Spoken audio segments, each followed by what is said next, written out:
दोस्तों, टाइगर श्रॉफ और संजय दत्त की बागी 4 रिलीज़ हो गई है और मीडिया में इसको मिक्स्ड रिव्यूज़ मिल रहे हैं। और शुरुआत में ऐसे ही होता है, और ख़ास तौर पर जब किसी बड़े प्रोडक्शन हाउस की फ़िल्म होती है, कोई बड़े सितारे फिल्म में होते हैं, तो इसी तरह के रिव्यूज़ आते हैं, क्योंकि बहुत सारे फैंस रिव्यू करते हैं, बहुत सारा मीडिया इन्फ्लुएंसर्स इस तरह से रिव्यू करते हैं, जिससे कि थोड़ा सा एक सॉफ्ट कॉर्नर होता है फिल्म को लेकर।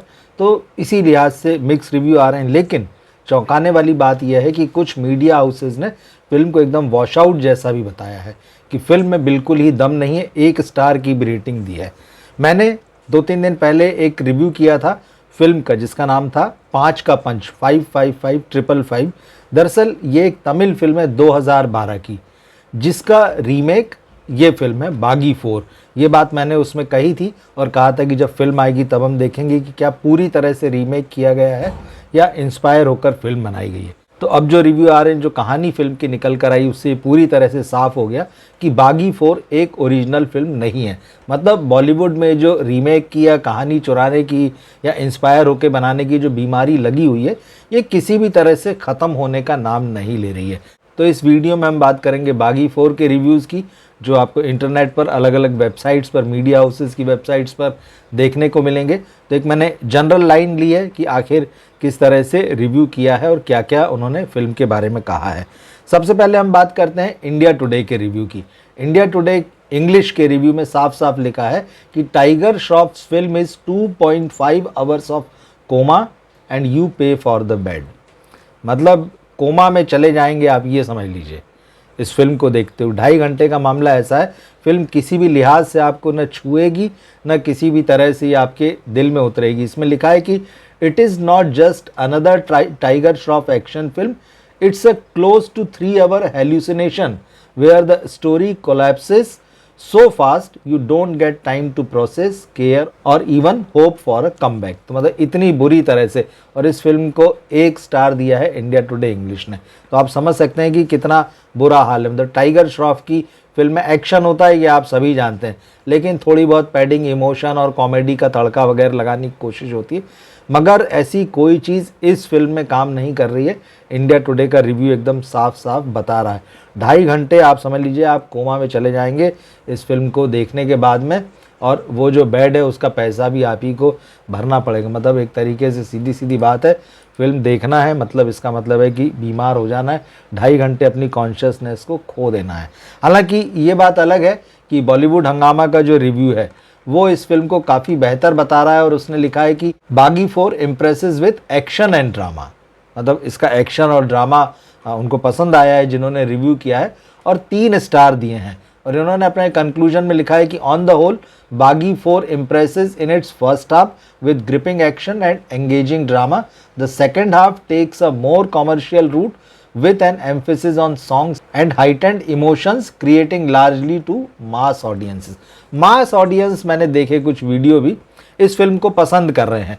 इस फिल्म की जिस तरह की डायलॉग बाजी है, जिस तरह का एक्शन है, ख़ास तौर पर टाइगर श्रॉफ और संजय दत्त का, उसको लेके काफ़ी पॉजिटिव है जो इसका रिव्यू है। एक और वेबसाइट है मूवी टॉकीज़, उसने अपने रिव्यू का हेडिंग दिया है वर्स्ट बागी फिल्म बाई डिस्टेंस। मतलब सबसे ख़राब फिल्म है। अब ये चौथी फिल्म है, 2016 में पहली फिल्म आई थी, 2025 में चौथी फिल्म आई है। हालांकि पहली और दूसरी फिल्म ही जो थी वो ठीक ठाक तरीके से पसंद की गई थी, लेकिन चौथे तक आते आते तो मतलब कह दिया गया है कि ये मीलों आगे निकल गए हैं ख़राब फिल्म के मामले में। तो इस तरह से टाइगर श्रॉफ के लिए ये एक तगड़ा झटका है, क्योंकि ये माना जा रहा था कि शायद वो इस फिल्म से कमबैक कर सकते हैं। संजय दत्त के लिए भी ये फिल्म इम्पॉर्टेंट मानी जा रही थी कि जिस तरह का वो सिनेमा करते रहे हैं, जो उनकी एक इमेज रही है और एक जगह उन्होंने हिंदी सिनेमा बनाई है, शायद ये फिल्म उनको वो मुकाम वापस दिला दे या एटलीस्ट उस लीग में ले जाकर खड़ा कर दे, मगर ऐसा लग नहीं रहा है। मूवी टॉकीज़ ने लिखा है कि in the end Baaghi 4 is not just a bad sequel, it's easily the worst entry in the franchise and among the most unbearable films of the year.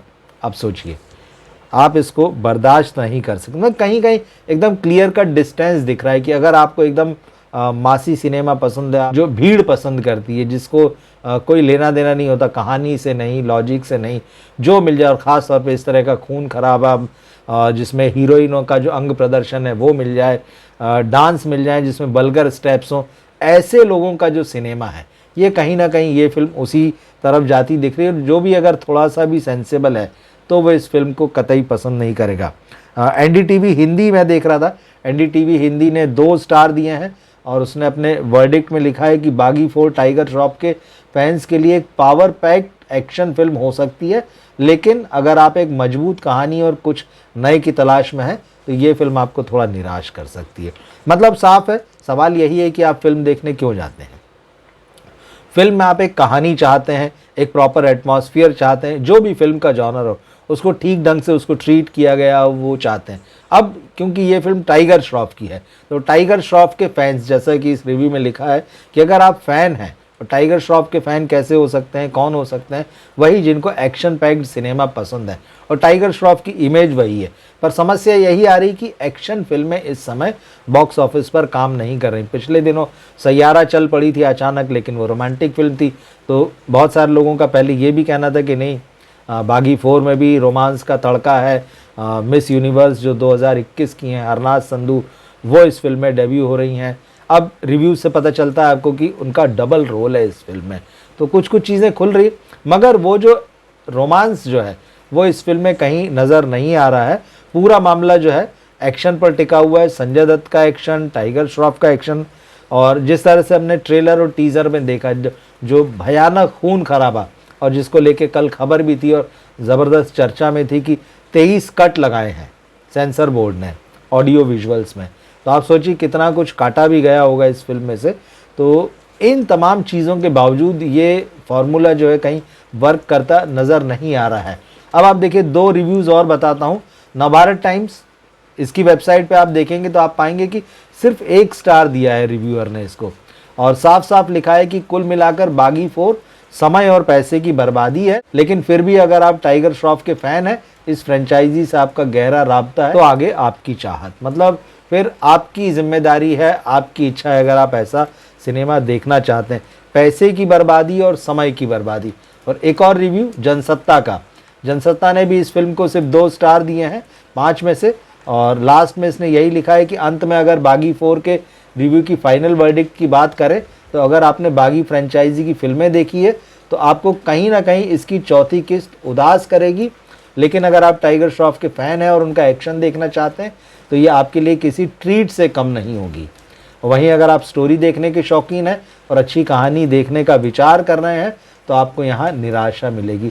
मतलब कुल मिला के यही है कि अगर आप टाइगर श्रॉफ की वो एक्शन फिल्में जिसमें बेसिर पैर की चीज़ें होंगी, जिसमें लॉजिक नहीं होगा, जिसमें कहानी की आप उम्मीद नहीं कर सकते हैं, जिसमें आप एक्टर से एक्टिंग मत मांगिए, बाकी वो सब कुछ कर देगा, अगर ऐसी फिल्में देखने के आप शौकीन हैं तो फिर आप इस फिल्म को देख सकते हैं। लेकिन जो बात मैंने शुरुआत में कही कि एक वीडियो मैंने बनाया था कि ये फिल्म तमिल फिल्म 555 का रीमेक हो सकती है, तो अब इस बात पर मुहर लग गई है कि ये वही फिल्म है, और वो फिल्म 555 का पंच नाम से जो है आपको YouTube पर देखने को मिल जाएगी।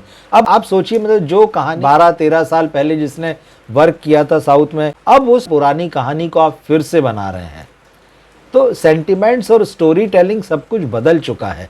सिर्फ ये कि आप उसको बहुत ग्लॉसी कर दें, उसका एक्शन और खूंखार कर दें, थोड़ी वल्गैरिटी परोस दें, ये सारी चीज़ें करके फिल्में नहीं चला सकते। बॉलीवुड के लिए बहुत ही शर्मनाक स्थिति है कि उसके पास कहानियाँ नहीं है, उसके पास राइटिंग नहीं है, और ना ही वो राइटिंग पर और राइटर्स पर इन्वेस्ट करना चाहता है। इस तरह की फिल्मों में 200-200 करोड़ रुपए लगाकर एक तरीके से उनमें आग लगा देता है। अब ऐसी फिल्म का आप क्या करेंगे? वही होगा कि 2 दिन 3 दिन का मार्केट है, उसके बाद में जिनको देखना होगी देख लेंगे, फिर थोड़ा बहुत कोई OTT पर वेट कर लेगा, या जैसे अब क्योंकि ये सेम स्टोरी है तो वही फिल्म जो है आपको तमिल में हिंदी डब वर्जन उसका जो है वो YouTube पर मिल जाएगा। तो आप क्यों इस फिल्म को देखेंगे और इसमें याद रखने जैसा क्या है? अगर आपने ये फिल्म देख ली हो तो कमेंट बॉक्स में ज़रूर लिखें कि आपको कैसी लगी। मैं इस फिल्म का रिव्यू कल दूंगा। बाकी मिलते हैं फिर अगले वीडियो में। नमस्कार।